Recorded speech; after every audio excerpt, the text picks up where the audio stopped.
Hello, तो कैसे हो तुम लोग। उम्मीद है बढ़िया होगे। देखो भाई साहब, स्प्रिंग सीजन खत्म हो रहा है और जो लोग रोमांस एनिमे देखते हैं उनके लिए एक बढ़िया सा इंतजार खत्म होने वाला है, क्योंकि इस साल का समर सीजन कोई ऐसा वैसा समर सीजन नहीं है। बहुत सारे पॉपुलर एनिमे मतलब पॉपुलर रोमांस एनिमे इस साल अपनी एंट्री मारने वाले हैं। वो वापस लौट के आ रहे हैं। मैं गारंटी दे सकता हूँ जो एनिमे आने वाले हैं उनमें से कम 4 का तुम इंतजार कर रहे होगे। उनका सीजन 2 आ रहा है या फिर 3 आ रहा है। अब वो एनिमे कौन कौन से हैं और कौन से नए एनिमे आ रहे हैं, सबके बारे में हम बात करेंगे। वीडियो अच्छा लगे तो लाइक कर देना, शेयर कर देना और चैनल को सब्सक्राइब कर लेना। तो चलो शुरू उस एनिमे के साथ करते हैं जिसके बारे में कभी तुम बात करो कि उस आदमी ने उस वीडियो में वो एनिमे बताया था। तो ऐसे बात करो, शुरुआत हुई एक इरादे से। इरादा कौन सा? हमें कमजोर करने का इरादा। एनिमे का नेम है lips of married women taste like. बोलूंगा नहीं यहाँ पर, वीडियो पर थोड़ा गड़बड़ हो जाएगा, बट तुम समझ लो कैसा टेस्ट कर रहे होंगे। कुछ कैन वैन वाली चीजों का टेस्ट कर रहे हैं। अब यहाँ पर तुम्हें कहानी देखने मिल रही है एक 22 साल के यूनिवर्सिटी स्टूडेंट की। ये आदमी दिन भर पढ़ाई करता है और जो टाइम इसे मिलता है उसमें ये कैंस की सप्लाई करता है, पीने वाले कैंस जो होते हैं ठंडे वाले। अब ऐसे ही एक दिन ये डिलीवरी कर रहा होता है। उसी टाइम ये पहुंचता है उस औरत के पास जिसे वो बचपन से एडमायर करता है। उसे नहीं पता था वो यहाँ रहती है। लकीली वो वहाँ पर पहुंच जाता है। अब जब वो वहाँ पर पहुंचता है तो कुछ गजब ही होता है। जिस औरत को वो एडमायर करता था, आज वो उस औरत के क्या टेस्ट करने की बात करता है? Lips of married women. अब ये स्टोरी यहाँ तक कैसे पहुंच रही है उसके लिए तुम ये एनिमे देखो। इन दोनों के बीच कैसे रोमांस डेवलप होगा। और हाँ, एक अच्छा खासा एज डिफरेंस भी है, क्योंकि भाई वो उसको एडमायर करता था और वो एक लेडी है। तो अगर तुम्हें ऐसा कुछ मतलब हरामी टाइप आंटी लवर सीजन देखना पसंद है तो तुम इसको देख सकते हो। Number 2, the couple of cuckoos season 2। तो कपल ऑफ कुकूज का सीजन 2 आ रहा है और इसके सीजन 2 के साथ ही इसमें एक नई एक्ट्रेस भी आ रही है। एक्ट्रेस क्यों बोल रहा हूँ भाई,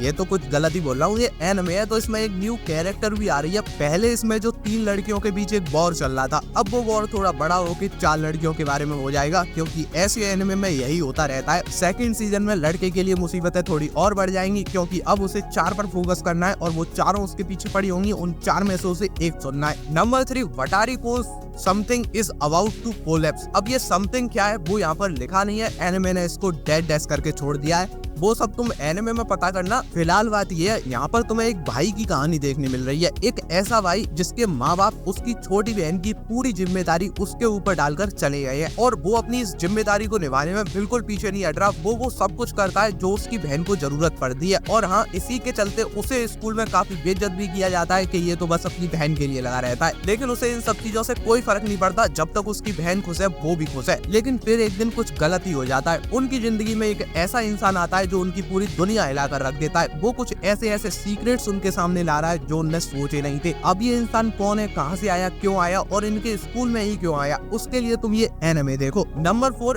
अप्रैल शावर्स ब्रिंग मे फ्लावर्स। देखो वैसे तो सारे एनिमे एक टेम्पलेट फॉलो करते हैं, पर ये एनिमे एक टेम्पलेट तो फॉलो करता है पर बड़ा ही स्पेसिफिक वाला। वो वाले एनिमे होते हैं ना जहाँ अपना एक मेन कैरेक्टर बड़ा ही ऐसा ही होता है, उसको पूरी दुनिया परेशान कर रही होती है उसके लुक्स को लेकर, या फिर वो इंट्रोवर्ट रहता है और एक अपना एकदम हाई क्वालिटी का एकदम चैड बन के रहता है। तो यहाँ पर भी तुम्हें कुछ वैसा ही देखने मिल रहा है। ये जो लड़की है हाना टवाडा, ये दिखती बहुत खराब है। एक तरह से तुम ये भी कह सकते हो ये अगली दिखती है और इसके नाम का मतलब है फ्लावर्स। तो ये अपने नाम से बिल्कुल अलग है, लेकिन फिर भी वो सपने देखना नहीं छोड़ती। उसे उम्मीद है उसके साथ भी कुछ बड़ा होगा, लेकिन इसके साथ ही वो ये भी समझती है सपने सपने होते हैं, वो कभी रियलिटी नहीं बनते। लेकिन फिर एक दिन एक लड़का जो कि स्कूल में काफी पॉपुलर है उसके नजदीक आना शुरू कर देता है। अब वो सोचती है एक ऐसा लड़का जो इतना हैंडसम भी है, पॉपुलर भी है, वो उससे क्यों ही अट्रैक्ट होगा। तो तुम्हें इसमें देखना यही है, जब ये लड़का इसकी जिंदगी में आएगा तो इसकी जिंदगी कैसे बदलेगी और क्या वो इसको समझा पाएगा कि लुक्स मैटर नहीं करते,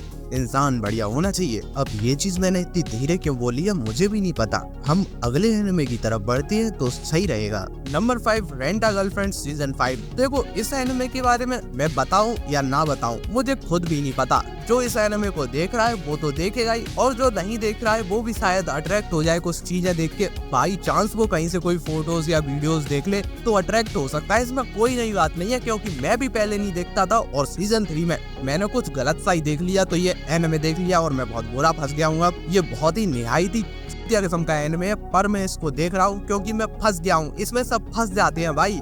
ये ना आगे बढ़ता है ना पीछे जाता है, पर इसमें हम फंस चुके हैं। अगर तुम देख रहे हो तो भाई, अगर तुम देख रहे हो तो कमेंट सेक्शन में बता देना, और अगर तुम नहीं देख रहे हो तो इसकी स्टोरी बहुत सिंपल सी है। सोचो एक आदमी है जिसका ब्रेकअप हो गया है और अकेलेपन से उसका दम घुट रहा है। उसे मोबाइल पर एक बढ़िया सी लड़की दिख जाती है और उसको रेंट कर सकते हैं, वो भी गर्लफ्रेंड। तो वो उसको रेंट कर लेता है, करता मजे के लिए, पर उसे देखते ही उसके दिल में कुछ कुछ होने लगता है और अब वो चाहता है वो उसकी गर्लफ्रेंड बन जाए, पर वो रेंटल गर्लफ्रेंड है। मैं तुमको एडवाइस दूंगा, इसको देखो, बट नहीं मत देखो भाई, मैं भी कंफ्यूज हूँ।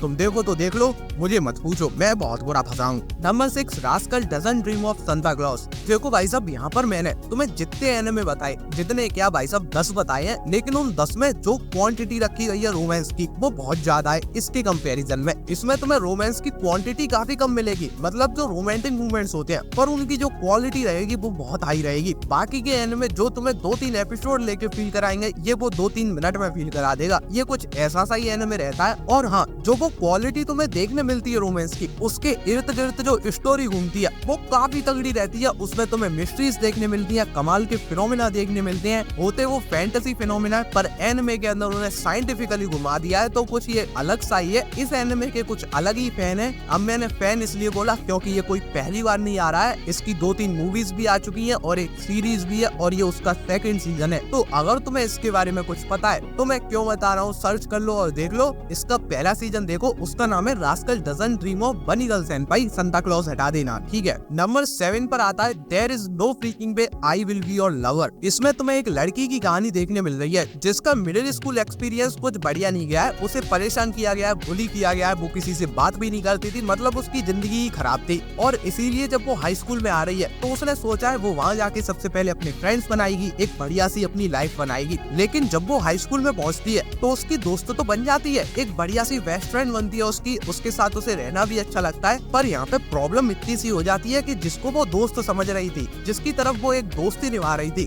वो कुछ और ही है। ये एनिमे गर्ल्स लव पर बेस्ड है, तो जो वो सामने वाली लड़की है वो इसके प्यार में पड़ी हुई है। वो चाहती है ये बेस्ट फ्रेंड्स नहीं बेस्ट कपल बन के रहे, और ये लड़की उसको समझा के परेशान है कि अगर दोस्त बन के रहेंगे तो लंबे टाइम तक रहेंगे, और अगर हम रिलेशनशिप में गए तो कुछ ना कुछ गड़बड़ होगा, बेस्ट फ्रेंड्स रहना बेटर है। पर वो मानने को तैयार नहीं है, वो कह रही है रिलेशनशिप इज बेटर। इस टाइप का तुम्हें कुछ देखना है गर्ल्स लव के ऊपर तो तुम इसको देख सकते हो। और मैं देख रहा हूँ भाई साहब पिछले 3-4 साल से हर साल गर्ल्स लव पर एनिमे आ रहे हैं, और 2-2 आ रहे हैं। कितने लोग इनकी तरफ अट्रैक्ट हो रहे हैं पता नहीं यार। Number 8, the 3 Mikano sisters are surprisingly easy. तो देखो यहाँ पर एक लड़का है जिसकी माँ बहुत बड़ी एक्ट्रेस थी, तो उस लड़के के ऊपर ऑटोमेटिकली बहुत सारी उम्मीदें आ चुकी है। बहुत लोग उसके बारे में सोचते हैं कि वो कुछ बड़ा करके दिखाएगा। उसकी माँ भी कुछ ऐसा ही सोचती थी, लेकिन वो लड़का अपनी माँ के एकदम अपोजिट है। उसके अंदर कोई भी टैलेंट नहीं है कि वो कुछ बहुत बड़ा करके दिखा दे, वो ऐसा ही नॉर्मल सा इंसान है। पर हाँ, उसकी माँ का नाम काफी बड़ा था, तो उसे एक बढ़िया सी अकेडमी में एडमिशन मिल जाता है जहाँ लोग अपना टैलेंट बाहर निकालते हैं। ये वहाँ पहुंचकर भी कुछ नहीं कर पाता, लेकिन वहाँ पहुंचकर वो अकेडमी के एम्परर से मिलता है। एम्परर भी कौन है? 3 सिस्टर्स हैं, और वो बराबर की अहमियत रखती है अकेडमी के अंदर। तो ये उस आदमी की बेटी है जो कि इसकी माँ का दोस्त था। वो आदमी इसको अपने घर के अंदर रखना चालू कर देता है क्योंकि इसकी माँ नहीं रही है, और इसकी माँ की लास्ट विश थी कि ये एक अच्छी सी फैमिली बनाए, और लड़का अपनी माँ की विश पूरी करने के लिए एकदम तैयार है। वो इन 3 लड़कियों के पीछे पड़ा है, मतलब पड़ा क्या है, इनको जैसे हो सके वो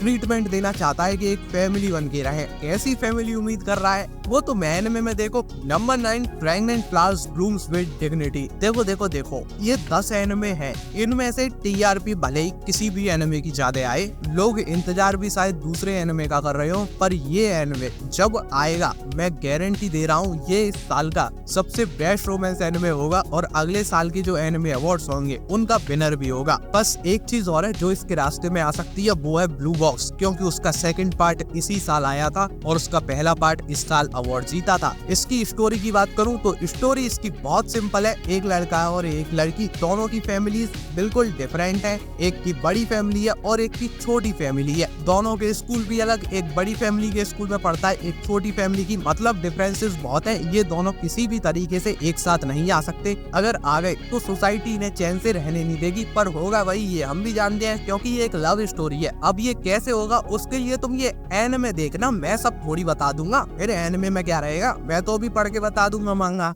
पर तुम्हारे लिए छोड़ दे रहा हूँ ना। इसीलिए नंबर 1 एनिमे की तरफ बढ़ते हैं और ये वो एनिमे है जो इस एनिमे को टक्कर देगा अवार्ड जीतने के मामले में, क्योंकि मारिन किटागावा के फैन कम थोड़ी है। माय ड्रेस अप डार्लिंग का सीजन 2 आ रहा है इसी साल जुलाई में। तुम भी इसका इंतजार कर रहे हो तो बल्ले बल्ले, और इंतजार नहीं भी कर रहे हो, तुमने इसका नाम नहीं भी सुना है, तो मैं कहूँगा इंतजार करो, पहला सीजन देख लो, इंतजार करने लगोगे। मारिन किटागावा को इग्नोर मत करो प्लीज भाई प्लीज। इसी के साथ अगर ये वीडियो तुम्हें पसंद आया है तो लाइक से सब्सक्राइब, जल्दी मिलते हैं, तब तक के लिए बाय बाय।